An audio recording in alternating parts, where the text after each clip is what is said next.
늦은 오후였습니다. 겨울이 막 끝나려는 시기였지요. 공기는 아직 차가웠고 햇빛은 조금 길어졌습니다. 김영수는 작은 철제 의자에 앉아 휴대폰 화면을 바라보고 있었습니다. 좁은 원룸이었습니다. 벽지색은 조금 바랬고 창문 틈으로 바람이 들어왔습니다. 방 안에는 전기포트 하나와 낡은 책상, 접이식 침대가 전부였습니다. 그는 두꺼운 손가락으로 메시지를 한 번 더 눌러보았습니다. 5호 고등학교 15회 동창회 안내. 그 아래에는 날짜와 장소가 적혀 있었습니다. 서울 시내의 한 호텔 연회장이었습니다. 영수는 잠시 화면을 내려놓았습니다.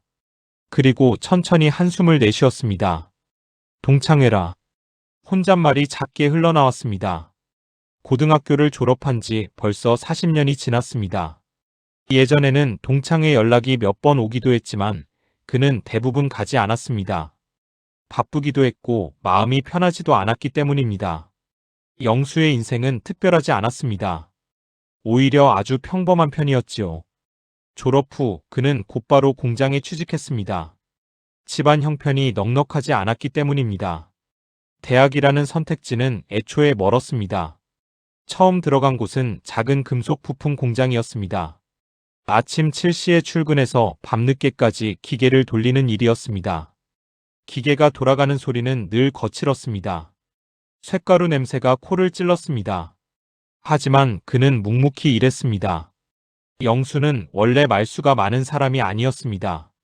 대신 책임감이 강했습니다. 맡은 일은 끝까지 하는 성격이었지요. 같이 일하던 동료들은 가끔 이렇게 말했습니다. 영수 형은 참 성실해요. 그럴 때마다 그는 멋쩍게 웃었습니다. 그냥 먹고 살려고 하는 거지요. 세월은 빠르게 흘렀습니다. 공장은 몇 번이나 주인이 바뀌었습니다. 동료들도 하나둘 떠났습니다. 어느 날은 회사가 문을 닫기도 했습니다. 그때 영수의 나이는 이미 50을 넘기고 있었습니다. 그 후로 그는 여러 일을 했습니다. 경비일도 했고 물류창고에서 상자를 나르기도 했습니다. 요즘은 근처 마트에서 새벽 물건 정리를 돕고 있습니다. 큰 돈을 벌지는 못했습니다.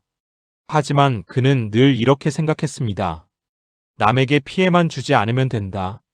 그게 그의 삶의 기준이었습니다. 영수는 다시 휴대폰을 들었습니다. 동창회 공지 아래에는 이미 많은 댓글이 달려 있었습니다. 와, 40년 만이네. 이번에는 꼭 봅시다. 다들 성공했을 텐데 기대됩니다. 그는 천천히 화면을 넘겼습니다. 익숙한 이름들이 보였습니다. 박정호, 최민철, 한기태, 학창시절 친구들이었습니다. 특히 박정호는 기억이 선명했습니다. 운동을 잘했고 친구도 많았습니다. 늘 자신감이 넘치는 성격이었지요. 영수는 문득 예전 교실 풍경이 떠올랐습니다.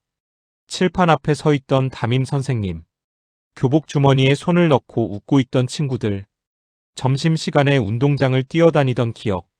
그때는 모두 비슷했습니다.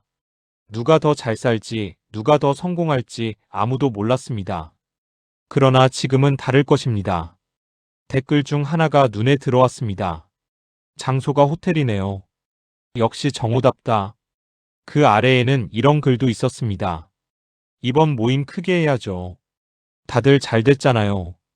영수는 잠시 화면을 바라보다가 휴대폰을 내려놓았습니다. 그의 얼굴에는 특별한 표정이 없었습니다. 하지만 눈빛은 조금 멀어져 있었습니다. 그는 천천히 창문 쪽으로 걸어갔습니다. 창문 밖에는 작은 골목이 보였습니다. 저녁 장사를 준비하는 식당 불빛이 하나둘 켜지고 있었습니다. 영수는 팔짱을 끼고 서 있었습니다. 동창회를 가야 할지 말아야 할지 생각하고 있었습니다. 사실 마음 한편에서는 가보고 싶었습니다. 옛날 친구들이 궁금하기도 했습니다. 하지만 또 다른 마음이 조용히 고개를 들었습니다. 지금의 자신이 그 자리에 어울릴까 하는 생각이었습니다. 잠시 후 휴대폰이 다시 울렸습니다. 단체 채팅방이었습니다. 박정호의 메시지가 올라와 있었습니다. 이번 동창회는 내가 준비했어. 다들 편하게 와. 오랜만에 크게 한번 모이자. 그 아래에는 박수 이모티콘이 이어졌습니다. 영수는 그 메시지를 한참 바라보았습니다. 그리고 아주 작게 말했습니다. 정호는 잘 됐나 보네. 그는 다시 의자에 앉았습니다. 손을 무릎 위에 올려놓았습니다. 방 안은 조용했습니다. 그러다 그는 문득 옛날 기억 하나를 떠올렸습니다. 졸업식 날이었습니다. 운동장 한쪽에서 친구들과 사진을 찍었습니다. 그때 박정호가 웃으며 말했습니다. 야, 나중에 우리 60대 되면 꼭 다시 만나자. 친구들은 모두 웃었습니다. 그때는 그 말이 정말 멀게 느껴졌습니다. 그러나 지금은 그 나이가 되어 있었습니다. 영수는 다시 휴대폰을 들어 올렸습니다. 동창회 날짜를 천천히 다시 읽었습니다. 그리고 아주 잠깐 망설였습니다. 그의 표정은 담담했습니다. 하지만 마음속에서는 오래된 기억과 지금의 현실이 조용히 부딪히고 있었습니다. 그날 밤 영수는 쉽게 잠들지 못했습니다. 천장을 바라보며 생각했습니다. 동창회에 가면 어떤 얼굴들을 만나게 될지, 그리고 그 자리에서 자신이 어떤 사람이 되어 있을지, 그는 아직 알지 못했습니다. 그 모임이 자신의 마음을 얼마나 크게 흔들게 될지 말입니다.